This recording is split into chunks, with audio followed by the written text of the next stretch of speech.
Hello everyone, thank you for joining me on the YouTube channel. I'm Rachel Shackleton from Green Key Health and Green Key Personal Development. Today what I want to talk to you about is your responsibility for your mental health and mental well-being. And I'm going to start by doing that by just sharing with you some recent statistics from the Chartered Institute of Personal Development in relation to mental health.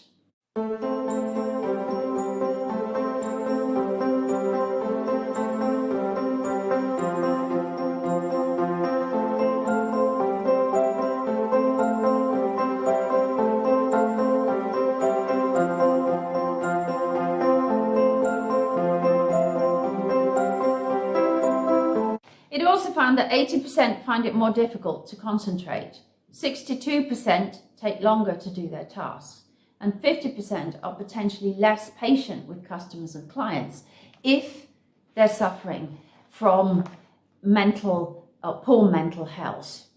Now, mental health covers an enormously broad spectrum of conditions, from anxiety and depression through to things like Parkinson's and dementia-related diseases.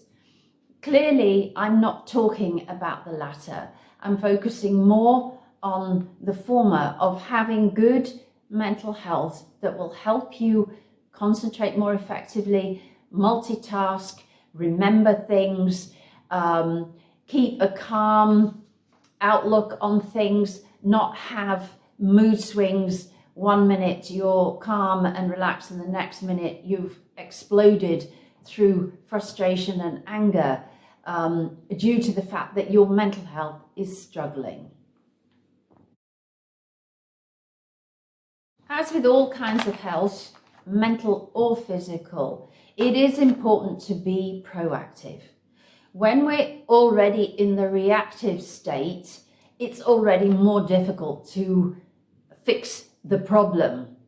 Therefore, adapting things in our day-to-day lifestyle and our day-to-day habits can be very helpful in helping you maintain a balanced, good mental health and physical well-being.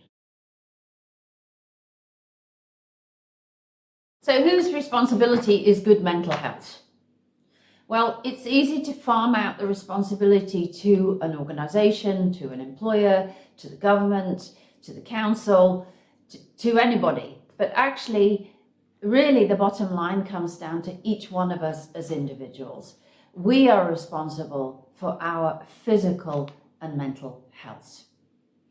So looking specifically at mental health, it is not news anymore that both mental and physical health are connected. We know that when we feel good, we actually perform better. We're more productive, we're more focused, we're more concentrated, we're more fun, and all the other things that go with that.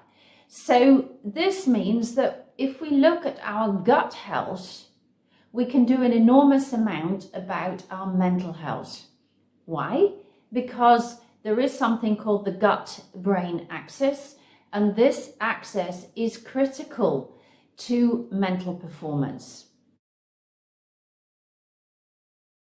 So the gut houses 70% of the immune system in the gut-associated lymphoid tissue.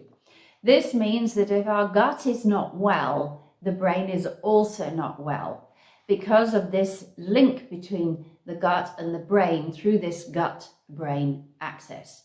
So taking care of our gut, taking care of our digestive system can have enormous impacts on how our brain and mind works and functions, and what moods we experience, how we are able to manage our moods more effectively.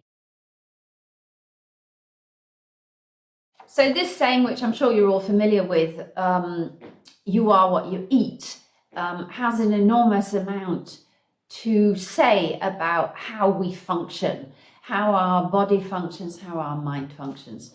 So if we want good brain health, if we want good health overall, eating fresh foods as opposed to processed foods, ready meals, foods with lots of additives and preservatives is so much better, both for our gut to perform effectively, providing enough fiber, providing the nutrients that you need for physical and mental health.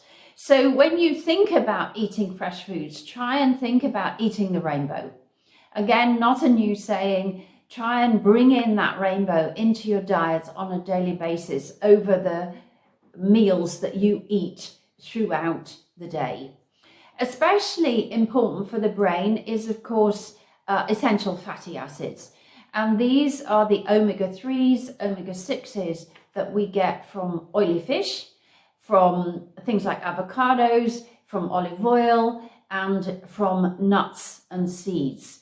So making sure that you have a good source of these essential fats is very important to brain health. Another note on that is that when we look at doing things like low fat products, we're actually not helping our brain at all, because our brain needs fat. In fact, the body needs fat. It's the kind of fat that you eat. And when you go to good quality fats, as in the omega-3s and the omega-6s, this is very beneficial to all-round health. Have you ever gone out for a sandwich at lunchtime and half an hour later you're sitting at your computer and you can hardly keep your eyes open?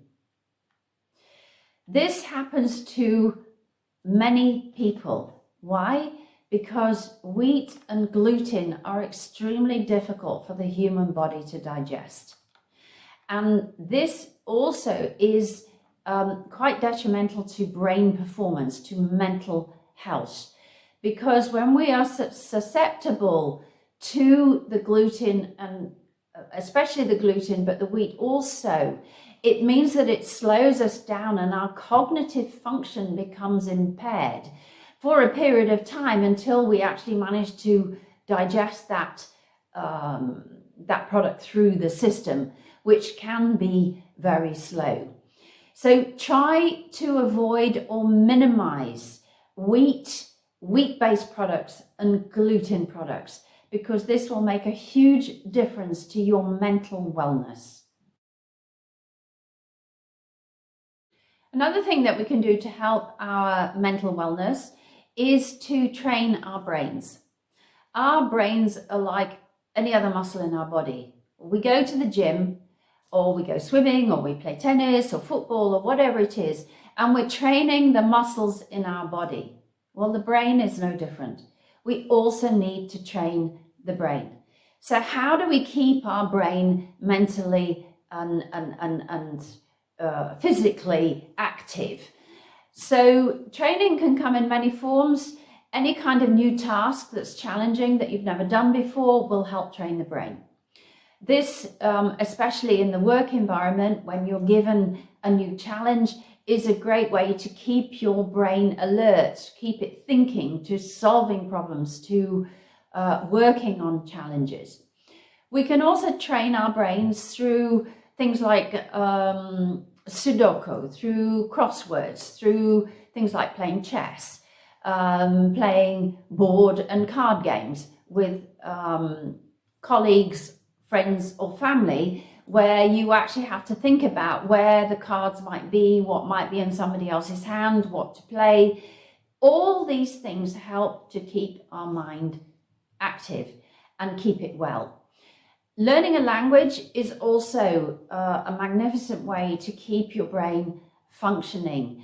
And there are so many languages out there that I don't think any one of us will get to the end of that list in one lifetime.